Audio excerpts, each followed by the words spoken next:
Você sabe por que quando a Selic desce, o dólar sobe? Bom, hoje a gente vai mostrar porque quando a Selic desce, o dólar sobe. E eu trouxe o Christian, que é o diretor de operações da InvestWeb, você já deve ter conhecido ele de outros vídeos, para dar uma comentada no assunto junto comigo, ter essa conversa. Tudo bem, Guga? Hoje a gente vai falar mais um pouquinho sobre o mercado financeiro e algumas variáveis do mercado, como Selic, dólar, poupança, enfim, todos esses indexadores que a gente sempre está ajustando em virtude do mercado, da política, da economia. A gente vai tentar um papo bem leve, mas para que você fique completamente ao par, ligado no que está acontecendo hoje na economia do Brasil. Bom, se você acompanha as notícias, você já percebeu que a Selic veio caindo, certo? Diversas vezes, hoje 53%, e o dólar veio subindo. É importante salientar, né, que o dólar, existem inúmeros motivos que fazem esse dólar mexer perante o real, e um dos motivos que a gente vai comentar hoje mais especificamente seria a Selic, né? Hoje, como falei, Selic está em 3%, mas ela já esteve em 14%, 6,5%, e vamos fingir, na verdade, que ela está em 6,5%. Vai ficar mais fácil mostrar esse movimento com o dólar, certo? Por que isso acontece? Vamos fingir que ela está 6,5% e parece um juros baixo, comparado a 14% que a gente já teve. Mas se comparar com outros países, como Estados Unidos, Japão, que tem próximo de zero, né, é um juros alto. Então, pensa comigo, o investidor estrangeiro pega dinheiro lá fora, onde é mais barato pegar esse dinheiro, e investe no Brasil, onde os juros é mais alto, certo? Nessa diferença, ele ganha dinheiro. Mas vamos pensar que a taxa Selic de 6,5% cai, certo? A diferença de juros já não fica mais tão rentável. E alguns investidores optam por tirar o dinheiro, assim diminuindo o número de dólares no Brasil, certo? O que o Guga está explicando, a gente chama de swap no mercado financeiro. Sempre que nós temos discrepâncias de taxa de juro de um país para outro, quando você é um investidor que tem o seu recurso alocado no Japão ou nos Estados Unidos, onde nós temos juro zero, e a gente já tem 11 países do mundo juro negativo, a gente traz para países que têm um juro positivo, como é o caso do Brasil, hoje Selic em 3%. O que acontece de fato? O juro no Brasil só é positivo porque a gente tem um risco maior de exposição na economia. É uma economia emergente, nós temos sérios problemas políticos que não podem ser descartados e a nossa volatilidade econômica, assim como segurança dos títulos públicos, é diferente dos C-bonds, dos títulos públicos americanos. Então, para o investidor trazer o dinheiro para cá, ele tem que ter benefícios. Mas esse benefício, nesse momento, não justifica o investimento. O que aconteceu? Nosso mercado está muito turbulento em virtude da pandemia que a gente vive. O nosso mercado está ainda mais turbulento em virtude dos problemas políticos que o Brasil vive.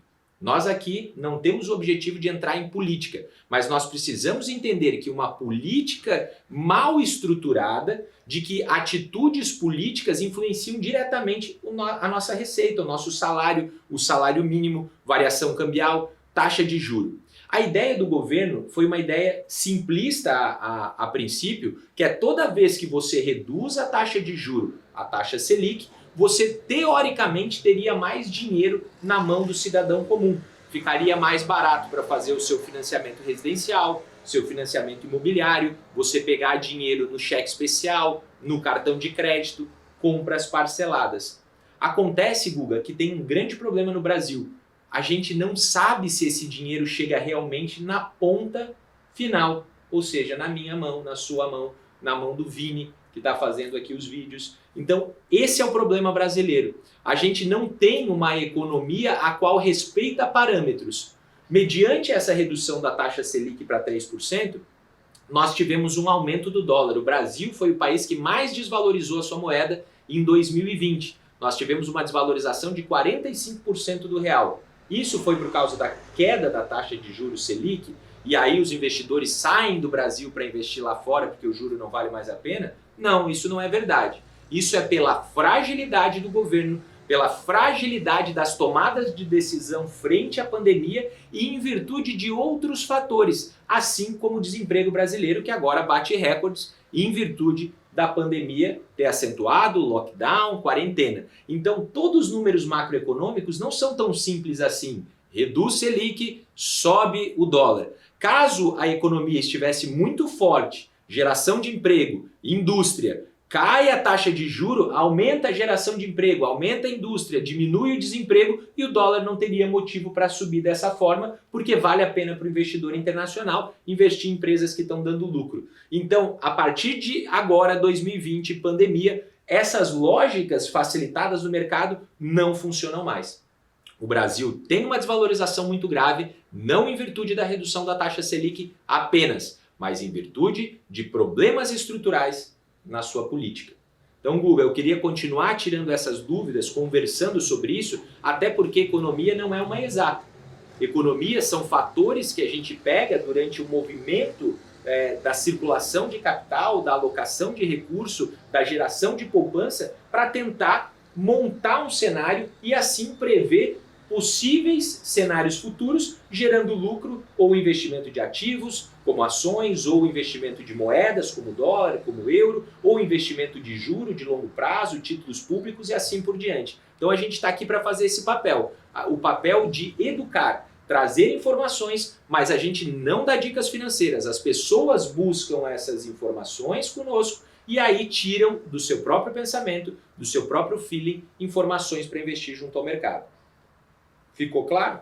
Eu acho que ficou bem claro toda essa explicação, né, de como funciona, onde um afeta o outro, que não é uma única variável que vai fazer o dólar subir ou descer. Como falei lá no começo, é um conjunto de todas as variáveis que vai estar influenciando o dólar subir ou descer pouco ou muito, né?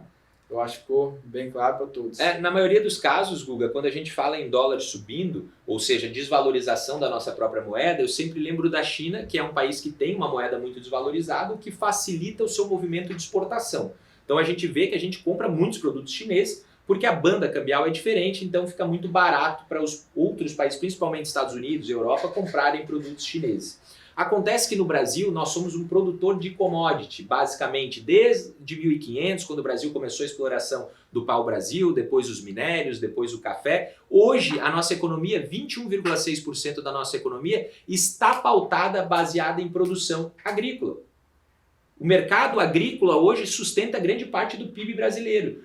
Com a desvalorização do real, ou seja, a valorização do dólar, esse mercado se torna mais atrativo para a exportação. O produtor agrícola vende mais caro a sua soja, o seu milho, o seu café, o seu arroz, porque esses mercados são commodities indexadas em Chicago. Só que ao mesmo tempo, quando ele compra os seus insumos, que são os maquinários, geralmente são importados, quando ele compra os adubos, geralmente são importados, então ele também tem um custo mais alto. Mas se essa lógica fosse tão simples, o Brasil estava praticamente fora da crise. Mas pensa comigo, o setor da indústria brasileira tem que comprar insumos internacionais com dólar a 6. Como é que ele vai conseguir manter preço? E com esse aumento muito grande de desemprego, como é que as pessoas vão consumir produtos? As pessoas têm que deixar de consumir e a nossa indústria vai definhando. Esse é o problema brasileiro. A gente tem que proteger a indústria interna, mas com o dólar tão alto fica muito difícil de a gente fazer isso. É um grande problema para ser resolvido pelo nosso ministro da Economia, pelo nosso presidente, por as cabeças que pensam a economia no Brasil. E nós, como público, nós temos a função de entender esses movimentos para nos proteger economicamente. Mas o Brasil passa por uma situação muito difícil dentro do mercado de capitais, do mercado da indústria, e a gente precisa rever esses conceitos. Então, o que nós falaríamos agora nesse momento de bons investimentos? Proteção dos seus ativos. Você tem que estar mais protegido. E como você protege os seus ativos? No meu ponto de vista, o principal investimento que você pode fazer é em você mesmo, em conhecimento, em estudo, em livros, em universidades, em pós-graduações. Toda vez que você gera conhecimento, você tem uma moeda que ninguém tem. Porque nós sempre baseamos riqueza em 3 pilares: conhecimento, escassez, tudo que é escasso tem valor, e inovação. Então, tudo que é novo, tudo que as outras pessoas ainda não têm, também tem valor. Toda vez que você investe em você, você está gerando um desses pilares, que é o conhecimento. No mais, estudar muito o mercado financeiro, que vão ter ótimas opções em bolsa de valores, em pequenas empresas que agora vão precisar de recursos, e essa é a função da InvestWeb, trazer pequenas empresas promissoras para que você possa ser um dos sócios. Startups, o mercado de startup cresceu muito agora na pandemia. Os últimos números da Associação Brasileira de Startups é em torno de 118 milhões de investimento a mais só nesse mês. Então a gente tem um crescimento de startups, tem um crescimento de investidores buscando oportunidades. E é dessa forma que eu vejo o mercado nesse momento. Como a gente falava antes do início da gravação, os mercados sempre são muito voláteis. A semana que vem as informações podem ser completamente diferentes. Por isso, muito cuidado a tomar os seus investimentos. O nosso objetivo aqui é sempre educação e tirar dúvidas pontuais como essa. De uma lógica onde a Selic cai, o dólar sobe. A princípio é assim, mas nem tudo é tão simples em economia. Certo. Se você quer entender um pouquinho mais como existe essa volatilidade, né, no mercado financeiro, se você voltar 5 vídeos, vai ver a Selic diferente. Se tu voltar 10 vídeos, vai ver uma Selic diferente ainda. Exatamente. Você vai conseguir perceber bem essa queda, como ela tem afetado. Acho que nesse vídeo deixou bem claro que uma coisa depende da outra e no final tudo se interliga. Os vídeos que você citou, eu falava com muito entusiasmo na redução da taxa Selic, onde nós teríamos mais crédito então para as empresas, para as indústrias, para os empregados, e aí aumentaria o consumo e assim um ciclo virtuoso ia se construindo. Esse corte de taxa Selic eu não estou tão empolgado porque não é um corte de aceleração econômica, porque o Brasil está produzindo, porque a gente está vivendo uma onda de euforia e com isso a inflação está controlada, eu posso cortar a Selic. Pelo contrário, a gente tem um problema pontual. E esse problema fez o corte. Com isso, a gente não está incentivando a indústria nesse momento. Então, os movimentos são delicados. Mas, novamente, o que a gente busca aqui é trazer informação e essa informação muda a todo tempo. Essa informação sempre vem com outras informações colaterais que você tem que formar o teu próprio entendimento sobre os seus investimentos. Reforçando, a gente sempre incentiva que a pessoa invista em si mesmo e no seu próprio negócio. É ali que ela conhece, é ali que ela está mais segura e é ali que ela vai conseguir gerar resultados para fazer novos investimentos. Quando você tiver esses novos investimentos, continue estudando. Você tem várias possibilidades de renda fixa, renda variável, investimento em crowdfunding, investimento em bolsa de valores, investimento em títulos públicos, investimento. Hoje já é possível investir fora do Brasil de forma completamente legal, através das corretoras registradas para tal. Então, o que a gente tem que buscar agora é conhecimento para tentar imaginar o que pode ser o mercado futuro, que vai voltar, Guga. Os mercados vão voltar, a bolsa vai voltar a subir, a economia brasileira deve voltar a andar. Então, esses mercados vão voltar e nós temos que aproveitar as oportunidades que eles estão nos dando agora, porque agora a gente está naquela fase do desespero, do pânico, do que vai ser, nunca mais vai voltar, o mercado só vai cair, as empresas é muito desempregado. Naturalmente, aos poucos, a gente vai voltando àquele ciclo virtuoso econômico. É claro que dependemos de um fator importantíssimo, que é a política.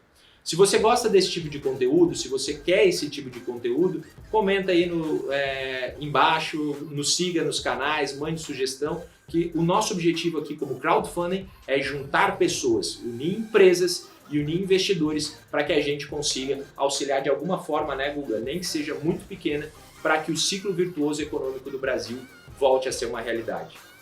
Guga, muito obrigado, agradeço de novo aí e fica suas considerações finais. Bom, uma frase aí para fechar, que em tempos de crise, né, gera oportunidades, mas não oportunistas. Saiba aproveitar esse momento para crescer de forma justa, correta, todo mundo vai ter uma chance muito boa. Fechou? Se inscreve no canal, abração. Obrigado, até o próximo vídeo aí.